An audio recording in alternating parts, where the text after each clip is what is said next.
Hi everyone, my name's Tim, welcome to Tim Burbage Reads, and today I'm going to be doing a book review of Burning Daylight by Jack London.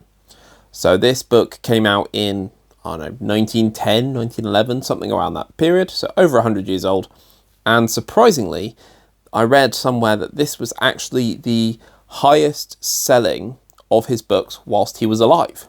Not Call of the Wild, not White Fang, but this, Burning Daylight. What is Burning Daylight about? Burning Daylight is about a man called Elon Harsham, something like that. You think, why don't you even know the main character's name? That's because no one calls him that. People call him Burning Daylight. That's his nickname and it sticks, and it's because he is always up early and nagging people to get ready because they think he says they are burning daylight. Come on, let's go, we're burning daylight. And this is the story of his life. Ultimately, from quite a young age, from a young whippersnapper to becoming an older man. It goes through several areas of his life, and some of them I found really interesting and others I didn't like so much. To start with, we are up in the Klondike in Alaska during the gold rush. This I really, really enjoyed. I think Jack London writes this kind of literature excellently, where nature is the main antagonist. Burning Daylight is a gambling man, and he respects the rules of the game, but is willing to play the game. There are some really interesting scenes. It opens with a high-stakes poker match that is incredibly high stakes because in this town, everyone has tons of gold and are betting gold dust like anything. And we then go on a series of adventures which lead to him kind of making his money in the Klondike Gold Rush. This part I loved. There's a whole section about pure survival, and that's peak Jack London for me. After Burning Daylight has made his millions in the gold rush, he then moves to San Francisco and takes on legitimate business. Here he is a fish out of water because he is a gun-toting, cigar-smoking, whiskey-drinking prospector, and he is surrounded by suits and people interested in compound interest and other business dealings.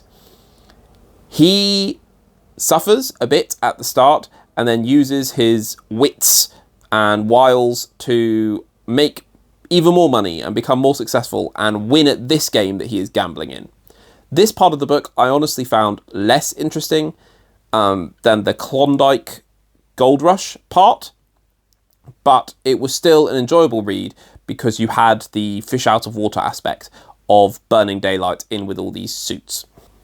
Then the book takes a bit of a turn that I didn't necessarily enjoy, where it becomes a love story between Burning Daylight and someone who I'm not going to say for spoiler reasons.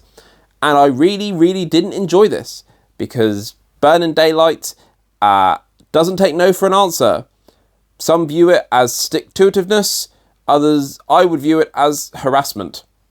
It's not an enjoyable part to read, and it also ultimately it repeats itself over and over and over again as he keeps pursuing this lady and she keeps saying no. Take the hint. Towards the end of the book, we start getting back towards Burning Daylight in nature, which I enjoyed again, and I thought the ending was satisfactory. So, with this in mind, with it being a bit up and down for me, I gave this 3 stars. I think it's a good Jack London book. It's interesting that this is the highest selling while he was alive. I think it has generally been forgotten to history now.